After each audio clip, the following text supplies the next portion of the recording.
Hey everyone, we're here at Top of Georgia Hostel. I did a little walkthrough last year, but I kind of wanted to show you more in depth of everything you can expect here at the Top of Georgia.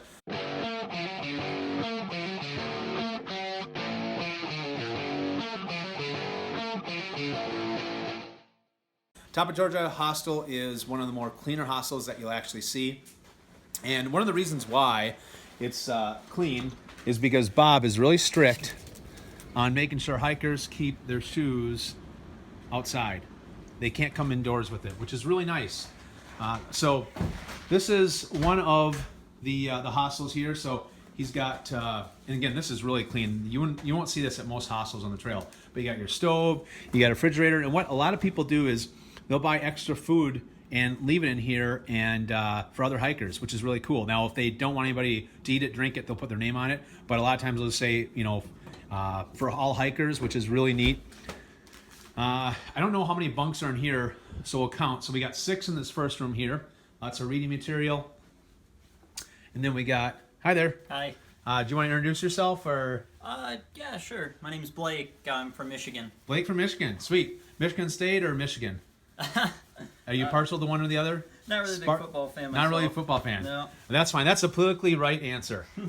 So we got our 6 bunks in here. And they are booked tonight, which is very common here in March. So if you want to stay here, I'd recommend making a reservation in advance if so you're not walking in here and not having any space. We got 4 bunks in here. So what does that make? 16 total bunks in here. And here's the bathroom. Got a little scale in here. And then usually people will buy a bunch of shampoo and stuff like that and keep it in here so you don't have to worry about that. So, but again, nice, clean area. Now, one thing that Bob does, which is great, is he does your laundry here. What is laundry? $5? $5. Yep. It's $5, and he gives you scrubs, so you don't have to worry about changing into something and wearing half your dirty clothes. He'll clean everything, and then when they're done with laundry, they'll set the laundry in a laundry basket on your bed, which is really nice. Now, they don't fold your laundry because they're not your mom and dad, but it's pretty cool. So that's the first part of the hostel here, and I'll go through and show you guys a couple other parts. Bob has got a little store over here. Whatever address you have when you open that account is tied to that. And so up here, I know I ran into a few hikers that needed an AT guide because they found out that it was really necessary. They didn't start with an AT guide.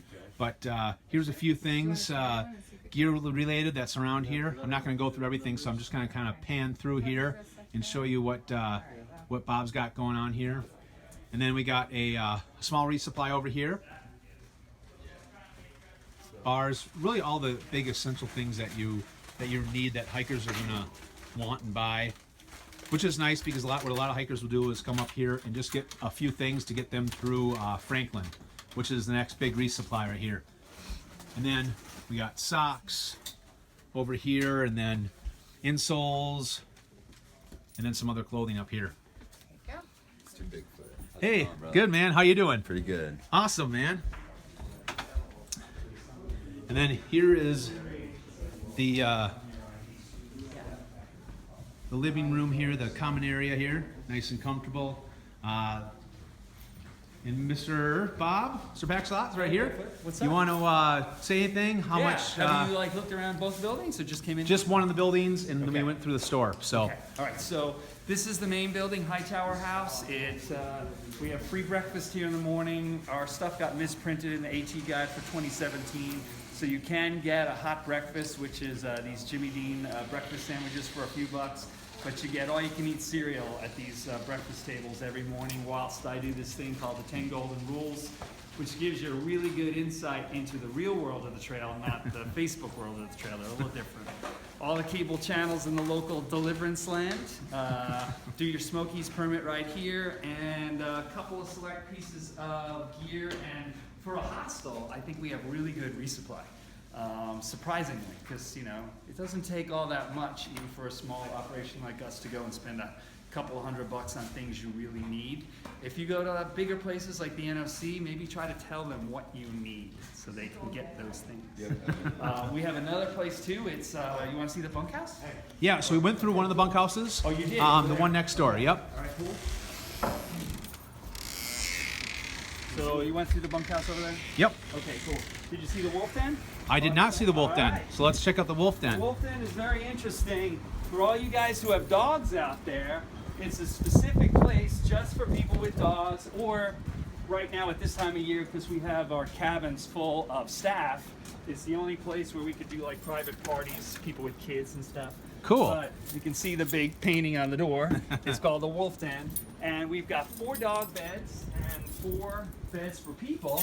Cool. And so you basically, like last night, if your husky comes in here, you know, we've got Nice. a couple of beds. What's funny about the wolf den is it's the only place in the hostel that has curtains. So this one lady decided to get curtains and dog art, and I think it's hysterical. That's great. But Awesome. Yeah, it's kind of cool. And you know what's weird is they get access to the kitchen over there on the other side, but it's quieter over here. Yeah, You know, I that's could full tell. of people and everything. Here is kind of, it's like the little oasis. So some people prefer it over here. For sure. So. How many total people can you accommodate here? Right now, during Thru-Hiker season, it's 24. But we also have 3 cabins that are $65 for 2 people, and there are 2 twin beds in each and little bureaus, and they're really cute. But at this time of year, from mid-February to beginning of May, we put staff over there, or they would go insane because they need some private space away from hikers. But if you come any other time of year, if you're a southbounder, a flip-flopper, or a section hiker, anytime before mid-February or after May 1st, you can get a cabin too. Perfect. And those are cool. And did you go through your rates for the bunks? The bunks in here, this is $25 for any of these bunks. That includes free shuttles from Dix Creek Gap, which is right next to us. We're only a half a mile down, so it's an easy walk. And also a 30-minute drive to and from Unicoi Gap is included in your stay. And the all-you-can-eat breakfast that I just mentioned. And we have at least 2 shuttles into town. It depends. We're not going to shuttle in if everybody doesn't want it. But it could be either 1 o'clock and 4 o'clock, or as many as 1, 2, 3, 4, and 6 o'clock, with a fleet of 3 passenger vans that go and do 22-mile round trips into town. So it's a really good bargain to get all this shuttling around, which if you just got shuttles or waited around, who wants to wait around for a long time for, especially if you're a southbounder or a flip-flopper and it's not that known time of year, who wants to spend half the day hitching? You know, Absolutely. you can come here, get the breakfast, go into town, and stay here. We're really clean. I have this local lady with this little company who scrubs the daylights out of this thing. She has 2 hours to clean after people get out of here. And that was something that, you know, after hostels get a little bit older, they get really dirty. And so Absolutely. we're trying to I stay can ahead of attest to that that. curve. You know. Absolutely. Do you want to tell any, for the folks that don't know who you are, do you want to tell them a little bit about your resume and your background? My name is Sir Paxalot. I'm a triple crowner. I hiked in in 2003, the PCT in 05, and the CDT in 07. Those experiences are so much different, though. I have a lot of good insight into the psychology and stuff, but the AT I know logistically really well. These other trails, they're changing so much. From 2007 to 2017 on the CDT, it's a whole other thing. And the AT is changing too. We try to also teach little lessons and leave no trace in everything. We pride ourselves in that. We teach really simple, easy to know lessons, like if everyone picked up 3 pieces of trash every day, you'd never see any trash. Even if you never hang a bear bag ever when you get out of Georgia because there are no bear cables anymore, all right, don't worry about it. You don't have to talk to a leave no trace geek like me and feel ashamed. Go back 3 pages in the shelter books, and maybe if in 5 or 6 times on a 2,100-mile journey you see that the mice are just like eating everything, or some bear comes in here and wrestles with somebody over their pack, if you could say, I hiked 2,100 miles, you know, a lot of times I didn't hang my food because I was kind of tired and lazy, but the 6 times when I saw there was a problem, I did something about it. If everyone did that, there'd be no problems. In other words, you can make the AT what it's going to become. which I hope is not just the long, thin state park environment which you want to hike on anyway. And so far, I believe in the AT. It's very positive. It's a grassroots experience. I believe in the people that are going shelter to shelter and sanding off graffiti and stuff. We can do this kind of thing, but you got to make it something that's cool to do. So if your peers say, dude, don't put garbage in the fire pit, that kind of thing. Yep. Also, hostels don't make money. So when you come to these places with people who aren't making money, we're basically like a charity. So I don't want you to be nice to me, but be nice to these other people that work in them, please. And Absolutely. be nice to the towns. Because if Barefoot goes into a town and he's obnoxious to somebody in a restaurant, I eat that attitude Yep. when I walk in right after him. Trail magic is not one way.